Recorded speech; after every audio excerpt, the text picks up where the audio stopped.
Dewi Sambi semakin lama semakin penasaran karena serangan-serangannya selalu gagal.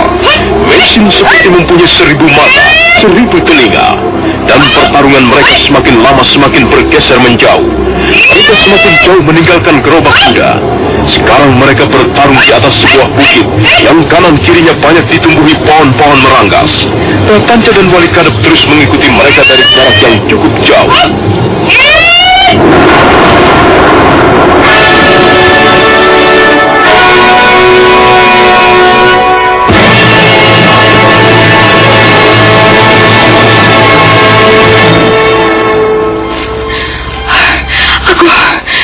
Aku tidak sanggup lagi.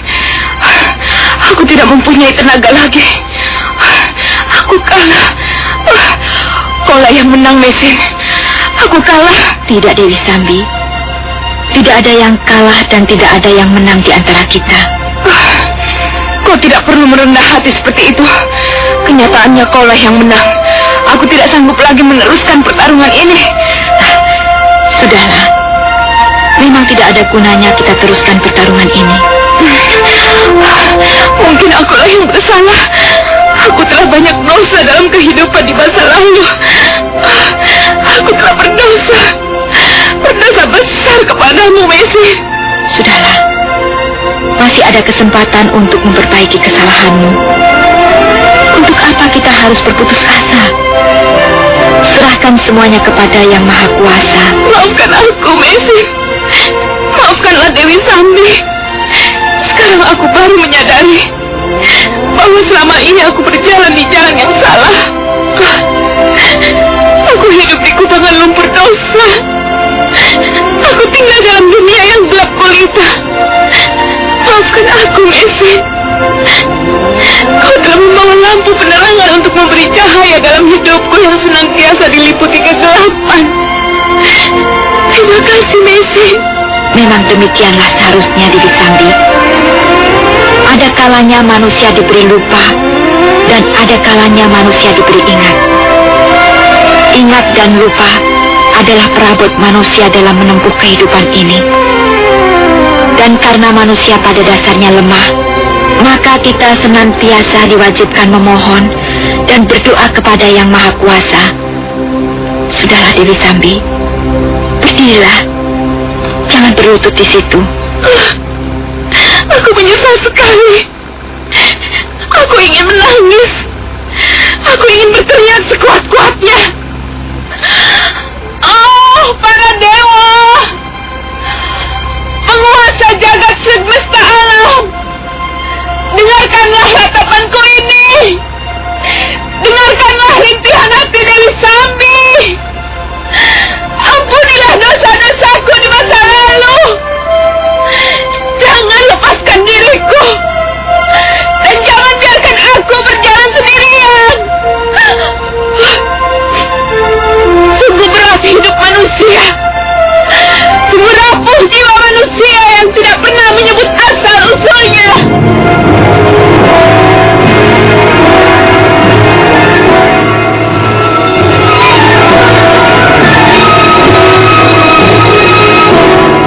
Dewi Sambi terus meratap dan merintih mohon ampun kepada para dewa di atas langit. Air matanya bercucuran. Wanita itu menangis terseduh-seduh sambil sekali waktu menjamak rambutnya sendiri, tanda penyesalan yang tak terhingga. Meisin merasa sangat terharu dan iba melihat keadaan wanita itu. Perlahan-lahan dia melangkah. Jarak mereka tinggal 5 tindap. Meisin terus melangkah mendekati Dewi Sambi. Dia sama sekali tidak menduga. Dia tidak tahu bahwa perempuan itu bersiap-siap untuk menghantamkan aji tapak wisanya. Maka ketika Meisin semakin dekat dan jarak mereka tinggal 2 langkah, Dewi Sambi menjerit sambil menghunjamkan telapak tangan kanannya ke dada Meisin.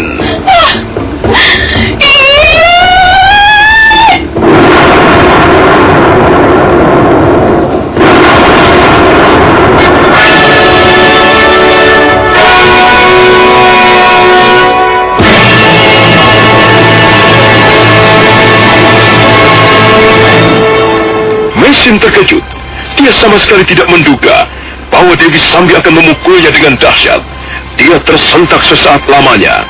Tapi dia lebih terkejut lagi begitu ada tenaga raksasa mendorongnya ke samping. Dan akibatnya, pukulan Dewi Sambi melesat ke udara. Tubuh Dewi Sambi bagaikan terbang karena terdorong oleh daya pukulannya sendiri. Dan wanita pendekar itu jatuh bergulingan di tepi sebuah jurang. Nampaknya dia tidak berhasil menguasai keseimbangannya. Dan akhirnya, Dewi Sambi terhempas ke bawah.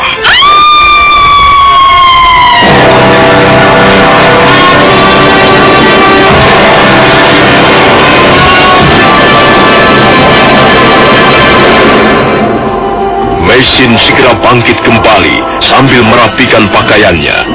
Dia masih sempat melihat tubuh Dewi Sambi melayang ke bawah untuk kemudian menancap di sebuah dahan pohon. Wanita pendekar itu mengecat sebentar sebelum kemudian diam tak berkutik lagi. Tubuhnya tetap tergantung di dahan pohon dengan tangan terentang dan kakinya terjuntai ke bawah. Maisin menghela nafas panjang melihat pemandangan seperti itu. Dewi Sambi, akhirnya kau harus menemui kebinasaanmu dengan cara seperti itu. Tubuhmu terpancang di dahan pohon. Oh, para dewa, terima kasih atas karuniamu. Terima kasih atas segala kehendak baikmu, sehingga diriku selamat dari ancaman maut. Terima kasih, oh Sang Yang Widiwasa. Kakak Maisin, Kakak Maisin. Ratanja, kau ini bagaimana? Apa kau sudah lupa pesan-pesanku sebelum kita berangkat ke Majapahit? Maaf kakak, Nyai Paricara, maafkan. Aku lupa. Mengapa aku selalu lupa? Sudahlah, bahaya sudah lewat. Kita bisa meneruskan perjalanan ke Majapahit sekarang. Itukah Dewi Sambi? Mengapa dia bisa terpancang di dahan pohon seperti itu? Itu sudah nasibnya, Ratanja. Itu sudah merupakan garis hidupnya. Aku sendiri tidak tahu mengapa dia bisa mati dengan cara seperti itu. Sudahlah, ayo kita kembali ke gerobak. Oh ya, di mana Bapak Wali Kadep? Bapak Wali Kadep sudah kembali ke gerobak kuda. Kakak, Nyai Paricara, dia begitu yakin bahwa kau akan mampu mengalahkan Dewi Sambi. Sebenarnya bukan aku yang mengalahkan Dewi Sambi, tapi Dewi Sambi telah terbunuh oleh perbuatannya sendiri.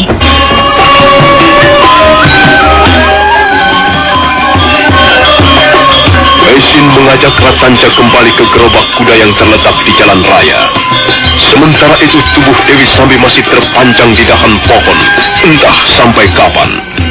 Barangkali wanita pendekar itu akan terus terpancang di situ, sampai suatu saat burung-burung gagak dan burung-burung pemakan bangkai datang mengeruputi dagingnya. Wali Kadep sudah siap di atas gerobak ketika Maisin dan Ratanja datang.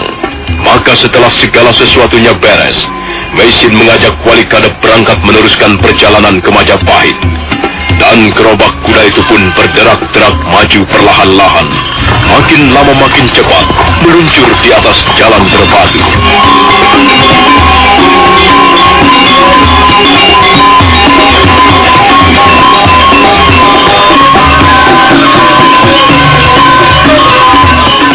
Kita tinggalkan sejenak gerobak kuda yang ditunggangi Maisin menuju kota Raja Majapahit. Dan marilah kita ikuti perjalanan dua orang pajineman utusan Sang Ramapati, Sadaka dan Birawa, terus berkuda. Mereka berkuda siang malam, sehingga akhirnya mereka tiba di Candi Jajahu.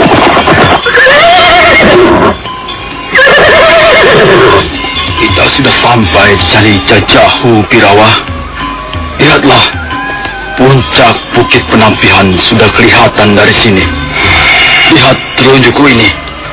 Di sanalah letaknya puncak Bukit Penampihan. Di balik gugusan-gugusan bukit kecil itu, di bawah lereng Gunung Semeru. Kita harus segera sampai ke sana, Sadaka. Kita harus menggunakan jalan pintas agar segera sampai ke sana. Aku kenal daerah ini, Birawa.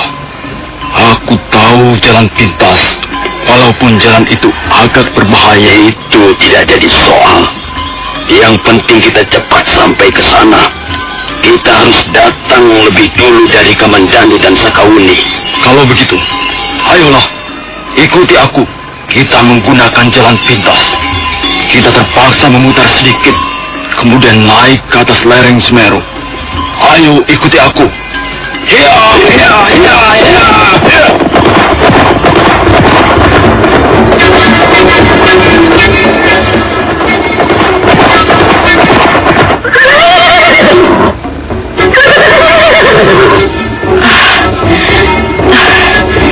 Sebenarnya aku lelah sekali, Kakang. Kalau begitu kita istirahat sejenak. Puncak Bukit Penampihan tidak terlalu jauh lagi. Kita bisa istirahat di sini, Wuni, di pelataran Candi Jejahu. Tidak usah, Kakang. Kita teruskan saja perjalanan. Wuni, jangan terlalu memaksakan diri. Itu tidak akan baik untuk kesehatanmu. Kita bisa istirahat sebentar di tempat ini. Setelah itu, kita akan meneruskan perjalanan. Tidak, Kakang. Hatiku tidak enak. Kita jalan terus saja. Kita harus segera tiba di puncak Bukit Penampihan. Di sana, kita bisa istirahat dengan leluasa. Ayo, Kakang. Kita teruskan perjalanan. Hiya, hiya, hiya.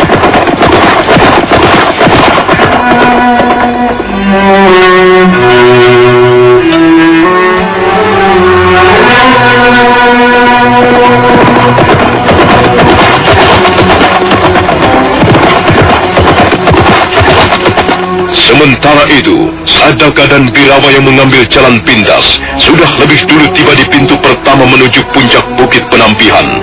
Kehadiran mereka langsung disambut oleh Tunjung Kuning dan Tunjung Putih. Sadaka terkejut karena begitu dia menambatkan kudanya di bawah pohon. Dari jauh dia melihat dua orang wanita berpakaian kuning dan putih. Mereka berlari-lari bagaikan dua ekor kupu-kupu terbang di atas permukaan tanah. Rambut mereka berkibar ditiup angin sore yang sejuk.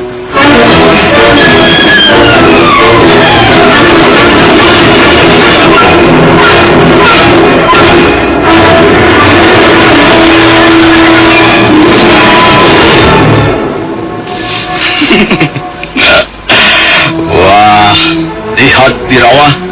Rupanya kita menjadi tamu-tamu yang terhormat. Lihatlah, kita telah disambut oleh dua orang wanita cantik. Kalian ini siapa? Dan untuk apa kalian datang kemari? Kami ingin menemui Dewi Tunjung Biru. Untuk apa kalian ingin menemui beliau? Begini, kami mendengar kabar bahwa Dewi Tunjung Biru adalah seorang tabib. Oh, Seorang dukun sakti yang bersemayam di atas puncak Bukit Penampihan. Nah, kami datang untuk memohon pertolongan beliau. aku tidak percaya. Tampaknya kalian bukanlah orang-orang yang sedang sakit. Memang, kami tidak sakit. Kami datang hanya untuk minta obat. Kami mempunyai sanak famili yang sedang sakit dan membutuhkan obat. Tunjung Putih, sepertinya aku tidak bisa mempercayai dua orang laki-laki ini. Aku juga, Tunjung Kuning. Gelagat mereka sangat mencurigakan. Kita harus berhati-hati. Hai, tunggu. Kau tidak bisa masuk. Bukankah Dewi Tunjung Biru bersemayam di atas puncak bukit sana? Nah, perkenankanlah kami menemui beliau. Ayo, Sadaka. Tidak, kalian tidak boleh masuk. Kami tidak akan mengizinkan kalian masuk. Kau tidak bisa melarang kami, Manis. Bagaimana kau tidak memperbolehkan seseorang minta pertolongan? Kami akan masuk. Kami akan menghalang-halangi kalian begitu kalian masuk pintu ini. Irawa, aku tidak sabar lagi. Dua perempuan ini nampaknya cukup rewel. Ayo kita buat supaya mereka tidak rewel lagi.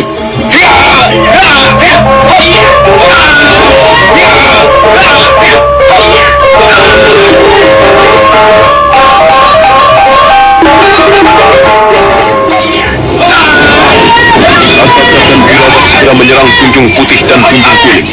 Pertarungan sengit pun terjadi. Sementara itu matahari semakin turun dan cahayanya semakin lemah. Warna langit di atas mulai kemerah-merahan. Tiba-tiba Sadaka memungut sebuah kantong dari balik lipatan pakaiannya. Kemudian dia merogoh kantong itu dan menyebarkan serbuk putih ke wajah Tunjung Kuning dan Tunjung Putih. Beres. Mereka tidak akan bangun lagi sampai tengah malam nanti, Birawa. Aku sudah membereskannya dengan serbuk putih. Bagus, Sadaka. Kita tidak perlu memeras keringat hanya untuk melewati dua orang wanita rewel ini. Sekarang marilah kita lanjutkan perjalanan. Ayo, Sadaka dan Birawa kembali naik ke atas punggung kudanya masing-masing. Mereka nampak berhati-hati sekali karena jalanan mulai berbahaya. Maka tak lama kemudian mereka pun sudah menggebrak kudanya naik ke atas lereng bukit.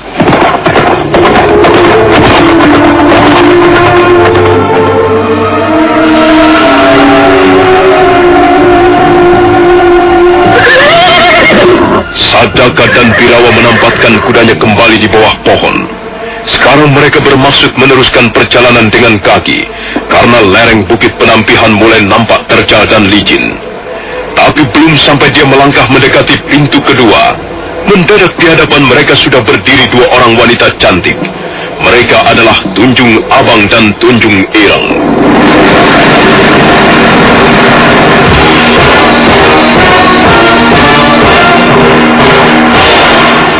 Wah, lihat Birawa. Kali ini pun kita menjadi tamu-tamu yang terhormat. Lihatlah, kehadiran kita disambut oleh dua orang wanita cantik. Kami tahu. Kalian telah merobohkan dua orang teman kami di bawah sana. Tapi kalian tidak akan dapat meneruskan perjalanan kalian. Mengapa tidak bisa? Kami sudah datang jauh-jauh dari kota Raja Majapahit. Kami harus segera tiba di puncak bukit penampihan untuk menemui Dewi Tunjung Biru. Kalian tidak akan pernah menemui Dewi Tunjung Biru. Ayo Tunjung Abang,